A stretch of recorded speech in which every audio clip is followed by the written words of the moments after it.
شروع اللہ کے اس اسم سے جو رحمان بھی ہے اور رحیم بھی۔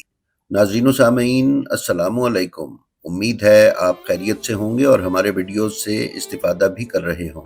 ناظرین، کربلا کا واقعہ تاریخ اسلام کا بڑا افسوسناک حادثہ ہے۔ اس واقعے کی خبر اللہ نے رسول اکرم صلی اللہ علیہ وآلہ وسلم کو پہلے ہی کر دی تھی۔ چنانچہ روایات میں آتا ہے کہ حضور صلی اللہ علیہ وآلہ وسلم نے اپنی زوجہ حضرت ام سلمہ سلام اللہ علیہا کو ایک شیشی میں کچھ مٹی دے کر فرمایا تھا کہ یہ اس جگہ کی مٹی ہے جہاں میرے نواسے کو شہید کیا جائے گا۔ جب وہ شہید ہوگا تو یہ مٹی خون کی طرح سرخ ہو جائے گی۔ کربلا کے واقعے کے وقت حضرت ام سلمہ سلام اللہ علیہا زندہ تھیں، اور جس وقت امام حسین علیہ السلام شہید ہوئے یہ مٹی خون میں تبدیل ہو گئی تھی۔ ناظرین، اسلامی تاریخ کو کسی اور واقعے نے اس قدر اور اس طرح متاثر نہیں کیا کہ جتنا سانحہ کربلا نے کیا۔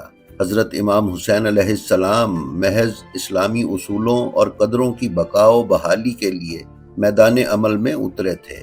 راہ حق پر چلنے والوں پر جو کچھ میدان کربلا میں گزری وہ جور و جفا، بے رحمی اور استبداد کی بدترین مثال ہے۔ یہ تصور ہی بڑا روح فرسا ہے کہ اسلام کے نام لیواؤں پر یہ ظلم خود ان لوگوں نے کیا جو خود کو مسلمان کہتے تھے۔ مزید برآں امام حسین علیہ السلام کا جو تعلق حضرت صلی اللہ علیہ وآلہ وسلم سے تھا اسے بھی ظالموں نے نظر میں نہ رکھا۔ نواسہ رسول کو میدان کربلا میں بھوکا پیاسا رکھ کر جس بے دردی سے قتل کر کے ان کے جسم اور سر کی بے حرمتی کی گئی، اخلاقی لحاظ سے بھی تاریخ اسلام میں یہ اولین اور بدترین مثال ہے۔ ناظرین، حضرت امام حسین علیہ السلام کا روضہ مبارک عراق کے شہر کربلا میں ہے۔ کربلا جانے کے دو راستے ہیں، ایک تو بغداد سے براستہ موصل اور دوسرا نجف سے کربلا کے لیے سڑک آتی ہے۔ جو ہی کربلا شہر کے قریب پہنچتے ہیں تو دور سے ہی روضے کے مینار نظر آنا شروع ہو جاتے ہیں۔ موجودہ روضے کی بلندی 27 میٹر ہے، جبکہ زمین سے 1.25 میٹر اونچائی پر 12 کھڑکیاں ہیں۔ روضہ اطہر کے اندرونی حصے کی دیواریں مکمل سونے کی ہیں اور روضہ اطہر کے 10 دروازے ہیں، جبکہ روضے کے اندر جہاں پر تابوت ہے وہ جگہ 75 میٹر طویل اور 59 میٹر چوڑی ہے۔ بیرونی دیوار میں 2 مرکزی دروازے ہیں جن کے اندر 65 کمرے بنے ہوئے ہیں۔ واقعہ کربلا کے بعد حضرت امام حسین علیہ السلام کے روضہ مبارک کی تاریخ بھی نشیب و فراز سے بھری پڑی ہے۔ امام حسین علیہ السلام سے محبت و عقیدت رکھنے والوں نے آپ کے روضے کو کب اور کن حالات میں تعمیر کروایا اور اس کی تزئین و آرائش کی، جبکہ امام حسین علیہ السلام کے مخالفوں کو بھی جب موقع ملا تو انہوں نے اسے نقصان پہنچانے اور گرانے سے اجتناب نہ کیا۔ اس کی تفصیل کچھ یوں ہے کہ سن 61 ہجری بمطابق 10 اکتوبر سن 680 عیسوی کو شہادت حضرت امام حسین علیہ السلام کے بعد قبیلہ بنو اسد نے امام حسین علیہ السلام کی تربت اقدس کا تعویذ بنانے کی ابتدا کی۔ انہوں نے قبر مبارک بنا کر اس پر ایک شامیانہ لگوایا، جبکہ بنو اسد ہی کے ایک بزرگ نے وہاں شمع روشن کی اور کچھ فاصلے پر ایک بیری کا درخت لگوایا۔ سن 65 ہجری بمطابق 684 عیسوی میں مختار ثقفی نے قبر مبارک پر ایک چھوٹا سا گنبد تعمیر کروایا جس پر سبز رنگ کا علم بھی لگایا گیا، اور ایک مسجد بھی تعمیر کروائی۔ روضے میں داخلے کے 2 راستے رکھے گئے اور قریب ہی کچھ مکانات بنوائے اور کچھ خاندانوں کو وہاں آباد کیا گیا۔ سن 132 ہجری بمطابق 749 عیسوی میں عباسی خلافت کے زمانے میں ابو عباس عبداللہ بن محمد صفاح نے داخلی راستوں پر 2 گیٹ یا دروازے تعمیر کروائے۔ سن 140 ہجری بمطابق 763 عیسوی میں بنو عباس کے خلیفہ المنصور کے دور میں روضے کی چھت اور دیگر حصہ گروا دیا گیا۔ سن 158 ہجری بمطابق 774 عیسوی میں خلیفہ المہدی نے دوبارہ روضہ تعمیر کروایا۔ پھر سن 171 ہجری بمطابق 787 عیسوی میں بنو عباس کے خلیفہ ہارون عباسی نے روضہ مبارک کو گروا دیا اور تمام زمین ہموار کروا دی تاکہ روضے کا نام و نشان بھی نہ رہے۔ کچھ عرصہ حکومت کی طرف سے زائرین کے اس علاقے میں آنے پر پابندی لگوا دی گئی، مگر روضے سے ملحق بیری کے درخت سے زائرین تربت امام حسین علیہ السلام کا اندازہ کر لیا کرتے اور حاضری کے لیے آتے رہے۔ جب ہارون عباسی کو اس کی اطلاع ملی تو اس نے بیری کا درخت بھی کٹوا دیا۔ پھر سن 193 ہجری بمطابق 808 عیسوی میں خلیفہ امین عباسی نے روضہ مبارک کو پھر سے تعمیر کروایا۔ سن 236 ہجری بمطابق 850 عیسوی میں خلیفہ المتوکل نے روضے کو پھر سے گروا دیا اور وہاں پر حل چلوا دیے۔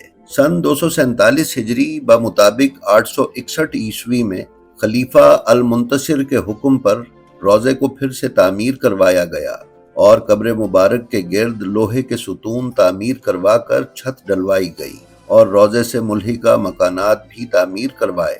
پھر 273 ہجری بمطابق 886 عیسوی میں ایک مرتبہ پھر روضہ مبارک کو گروا دیا گیا۔ سن 280 ہجری بمطابق 893 عیسوی میں وہاں کے لوگوں پر مشتمل ایک گروہ نے، جسے آج کی جدید زبان میں مشترکہ کونسل کہا جا سکتا ہے، روضے کو پھر سے تعمیر کروایا۔ سن 307 ہجری بمطابق 977 عیسوی میں عباسی خلافت کے کمزور ہونے کے بعد فارس کے ایک حکمران خاندان بنی بویا کے حکمران عزد الدولہ نے روضے کو پھر سے تعمیر کروایا۔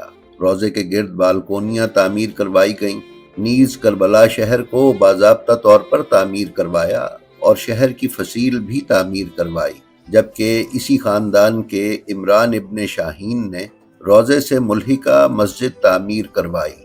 ناظرین، سن 407 ہجری بمطابق 1016 عیسوی میں کسی بدبخت نے آگ لگا کر روضے کو شہید کر دیا، جس پر پھر سے روضے کی تعمیر کی گئی۔ سن 620 ہجری بمطابق 1223 عیسوی میں خلیفہ الناصر الدین اللہ نے روضے کی تزئین و آرائش کروائی۔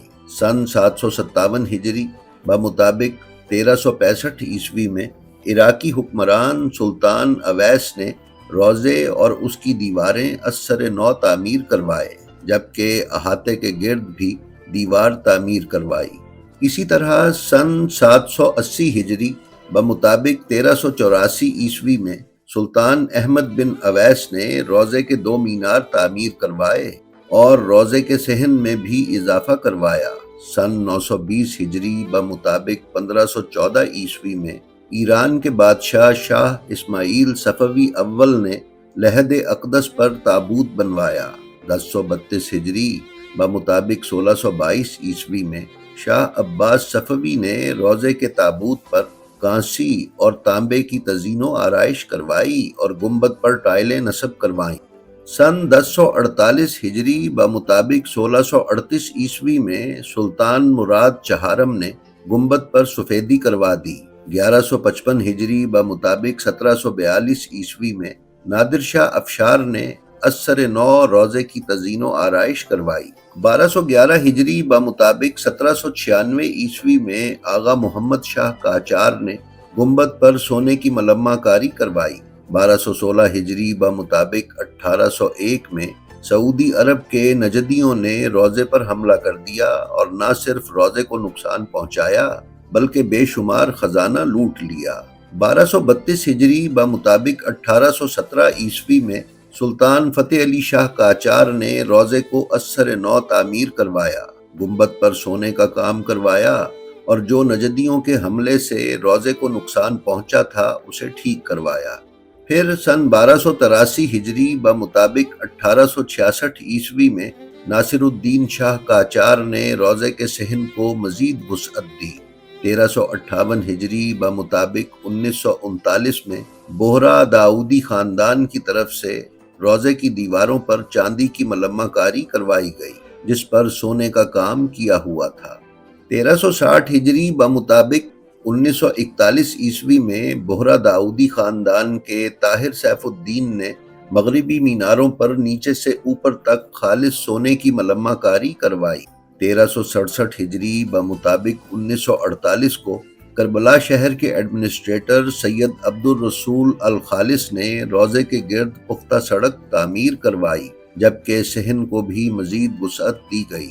1411 ہجری بمطابق 1991 میں پرشین گلف وار کے بعد صدام حکومت کے خلاف ایک تحریک میں روضے کو شدید نقصان پہنچا، جس کا ازالہ 1415 ہجری بمطابق 1994 کو کیا گیا اور روضے کو پہنچنے والے نقصان کی مرمت کی گئی۔ 2 مارچ 2004 کو عاشورہ محرم کے دن روضے کے مرکزی دروازے کے قریب 6 بم دھماکے ہوئے، جن میں 85 زائرین شہید اور 230 سے زائد زخمی ہوئے اور روضے کو نقصان پہنچا۔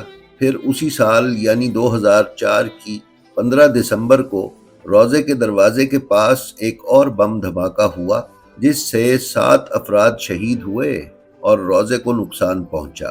5 جنوری 2006 کو حضرت عباس علمدار علیہ السلام اور حضرت امام حسین علیہ السلام کے روضوں کے درمیان ایک خودکش دھماکہ ہوا، جس میں 60 زائرین شہید اور 100 سے زائد زخمی ہوئے۔